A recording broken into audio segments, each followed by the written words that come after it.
안녕하세요.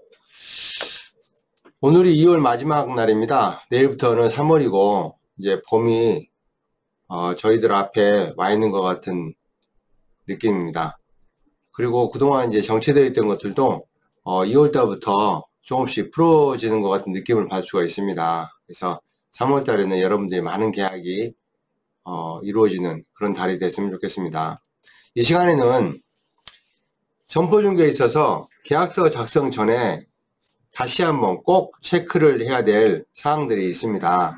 그래서 10가지로 제가 요약해서 한번 설명을 해드리도록 하겠습니다. 물론 이거 외에도 물건에 따라서 고객에 따라서 체크해야 될 사항들은 굉장히 많을 수가 있고 다양할 수가 있습니다. 하지만 기본적으로 중요한 부분들 몇 가지 한번 정리해 봤습니다. 자, 첫 번째, 월차임의 인상 여부입니다. 점포중개에 있어서는 현재 하고 있는 사장님과 또 새롭게 이 점포를 인수하려고 하는 사장님 간의 거래가 이루어지기 때문에 간혹 기존에 예를 들어서 월차임 100만 원을 납부하고 있는 상태에서 새로운 임대차가 써졌을 때 인상이 될 수가 있습니다. 이 인상이 되는 부분은 건물주, 즉 임대인 측과 관계된 부분이라 이 부분을 꼭 체크를 해야 됩니다. 그래서 계약 전에 한 번 더 현재 하고 있는 사장님을 통해서 건물주한테 전화를 해서 임차 조건은 같은 조건으로 계약을 하면 되지 않겠습니까? 라고 확인을 해야 됩니다. 그 다음에 부가세 발생 여부입니다.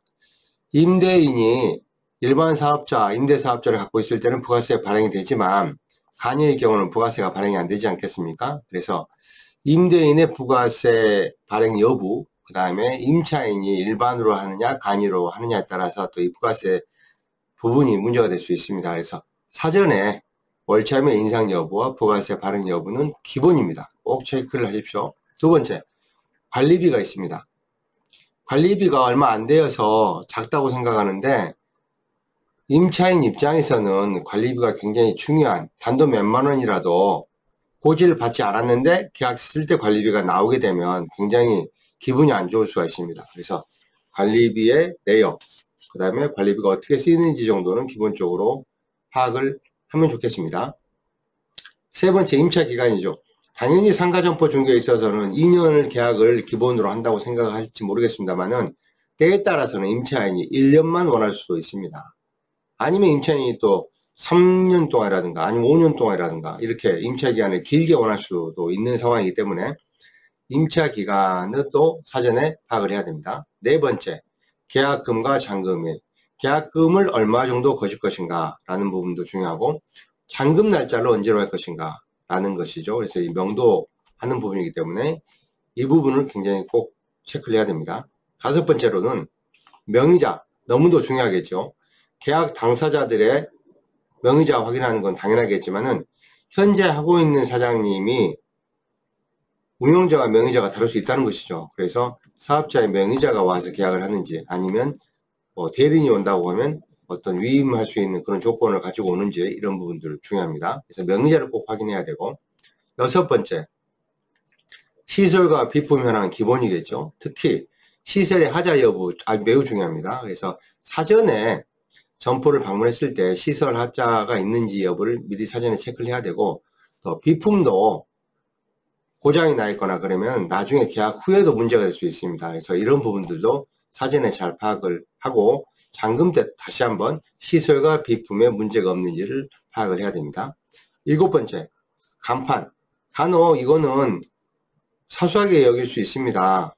그래서 기존에 간판 자리가 있다 그러면 그대로 뭐 천가리만 해서 간다든가 뭐 이럴 수가 있겠습니다만은 때로는 간판 자리를 가지고 분쟁이 날 수가 있습니다. 그래서 사전에 간판을 다실 겁니까 여쭤봐 가지고 간판의 위치를 아무데나 다는 게 아니고 임대인과 협의가 돼야 되고 또 이 간판은 구청에서 또 이렇게 규격에 맞게끔 달아야 됩니다. 그래서 이런 부분들을 꼭 확인하셔야 됩니다.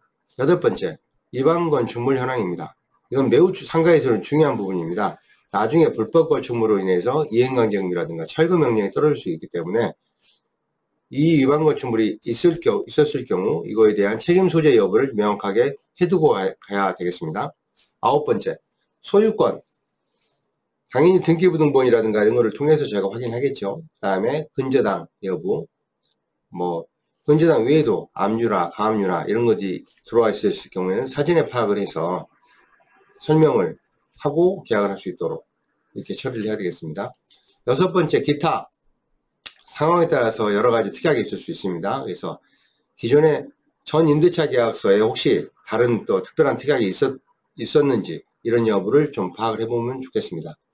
그 다음에 제가 마지막에 수수료를 넣었는데, 계약 체결 전에 수수료를 정확하게 고지를 하거나 짚지 않으면 계약 이후에는 상당히 중개인이 받으려고 하는 수수료와 고객이 주려고 하는 수수료의 차이가 많이 날 수도 있습니다.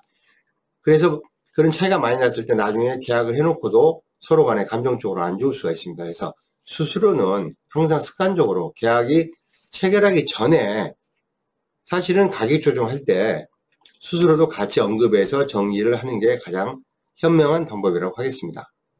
자, 오늘은 10가지 기본적으로 꼭 체크를 해야 될 상황들에 대해서 한번 살펴봤습니다.